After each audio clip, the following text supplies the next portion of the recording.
The pounding on my door shook the whole frame. Not a polite knock, not a neighborly visit.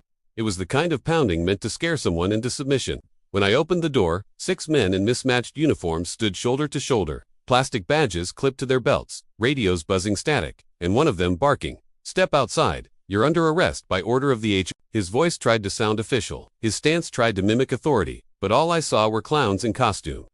What Karen didn't know when she sent them was that I am not just some homeowner. I'm a U.S. Marshal, and they'd just walked into the lion's den.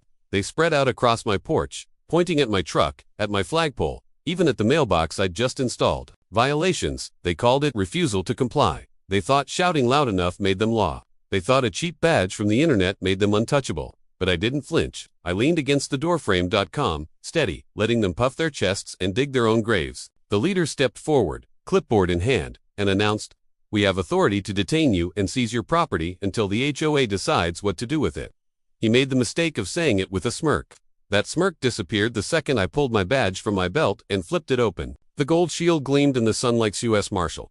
Real authority. Federal and immediate. Their faces drained of color. "You boys done playing dress-up?" I said, voice low but sharp as a blade. Silence. Radios crackled with nothing but dead air.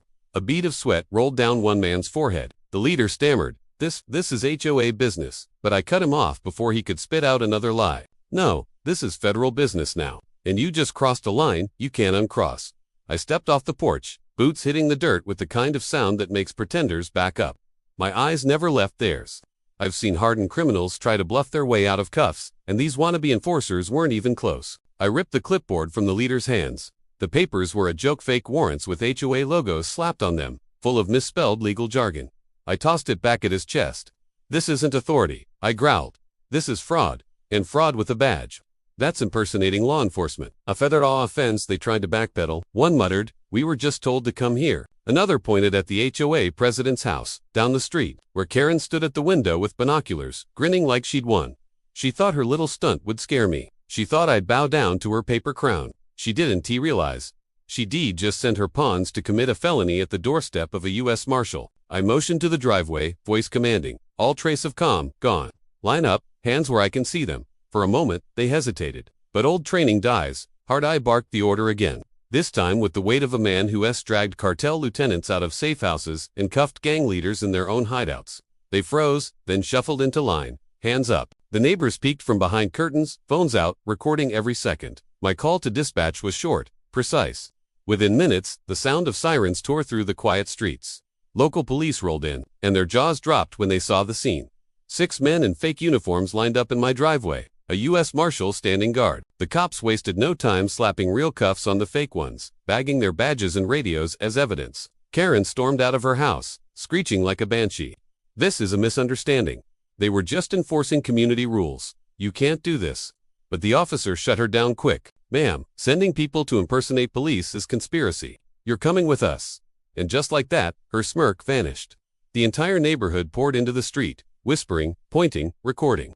For years, Karen had bullied them, fines, threats, harassment, but now they saw the queen of the HOA dragged away in handcuffs, her little army exposed as frauds. The power she clung to so desperately crumbled in a single evening.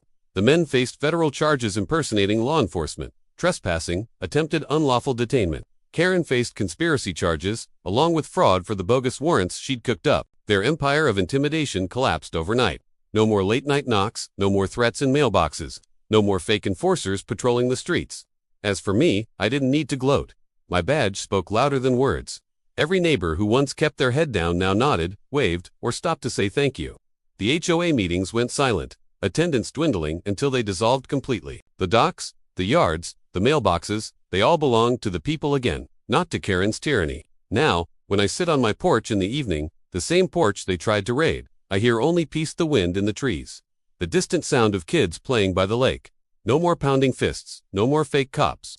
Just silence, the kind that comes when fear finally dies. Karen thought she could weaponize authority. She thought fake badges and cheap uniforms could topple me, but she forgot one truth. You don't send fakes to raid a U.S. Marshal. Because when you do, you don't just lose, you destroy yourself in front of everyone you ever tried to control. And that's why, to this day, the neighbors still whisper the story. The night Karen sent fake HOA police to arrest me, learned the hard way what real authority looks like.